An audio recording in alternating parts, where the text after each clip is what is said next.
Assalamualaikum warahmatullahi wabarakatuh. Alhamdulillah rabbil alamin wa bihi nasta'in wa nusalli wa nusallim wa nubarik ala nabiyyina Muhammadin wa alihi wa sahbihi ajma'in wa ba'du. Ikhwani wa akhwati fillah, orang yang sukses hidup di dunia adalah orang yang menerima takdir Allah Azza wa Jalla dan memanfaatkan kondisi dan keadaan yang sedang menderanya untuk menambah ketakwaan kepada Allah Azza wa Jalla. Tidak kemudian menyerah dan atau bahkan menentang ketentuan Allah, atau bahkan tidak redha dengan apa yang Allah telah berikan. Dalam kehidupan seorang muslim ini penting, karena la yaghlibul usru yusraini. Satu kesulitan tidak mungkin mengalahkan dua kemudahan. Yang dimaksud oleh salah seorang sahabat ini, kalau saya tidak salah ini adalah kata Ibnu Abbas, ketika menafsirkan firman Allah Azza wa Jalla, inna ma'al usri yusra, fa inna ma'al usri yusra. Di dalam bahasa Arab, bila satu kata berulang dan dia menggunakan alif lam ma'rifah, itu menunjukkan adalah satu. Pengulangannya hanya sebagai pengulangan satu makna, berulang dua kali. Ya, maka di sini berarti ada satu kesusahan. Dan di dalam bahasa Arab, dua kata yang berulang dan dua-duanya adalah nakirah. Nakirah itu artinya apa? Indefinitif, tidak tertentu, maka dia dua yang berbeda. Di ayat yang sebelumnya ada kata kemudahan dalam bentuk nakirah. Dalam bentuk tidak tertentu, berarti ini satu kemudahan. Ya, setelahnya ada lagi kata yusra dengan bentuk nakirah, tidak beralif lam, berarti satu kemudahan lagi.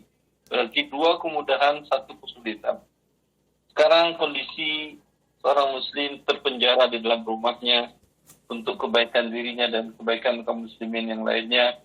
Dengan adanya wabah ini, maka tentulah orang yang berhasil dalam ini adalah orang yang menggunakan kesulitan ini mendapatkan kemudahan dari Allah Azza wa Jalla. Para ulama kita mempraktekkan hal ini dalam kehidupan masing-masing. Di antaranya Syekhul Islam Ibnu Taimiyah rahimahullah, ketika beliau difitnah sampai di penjara dan diusir dari negerinya dan seterusnya, beliau selalu mengatakan bahwa aku adalah orang yang surganya di dalam jiwaku. Apapun yang dilakukan orang tidak akan menghentikan aktivitasku, baik aktivitas ilmiah atau aktivitas ubudiyah kepada Allah, atau aktivitas ilmiah mengajarkan, menulis dan mengajarkan agama Allah Azza wa Jalla. Beliau mengatakan, jika mereka memenjarakanku, sungguhnya penjara adalah uzlah. Uzlah itu bersembunyi diri. Setiap manusia tentu butuh waktu menyendiri dengan dirinya, memurojaah, memuhasabah, mengoreksi bagaimana kehidupannya dan seterusnya. Dan ini kesempatan yang orang yang kokoh tentu tidak akan mempunyai waktu ini. Orang ulama yang seperti sekelas Syekhul Islam Ibnu Taimiyah itu tidak punya waktu untuk beruzlah, untuk menyepi diri dari manusia. Setiap saat orang bertanya, setiap saat orang meminta fatwa, dan di waktu yang dia mengajarkan tidak punya waktu menyendiri. Ketika musibah datang di mana beliau di penjara, maka beliau menganggap ini sebuah nikmat dari Allah Azza wa Jalla.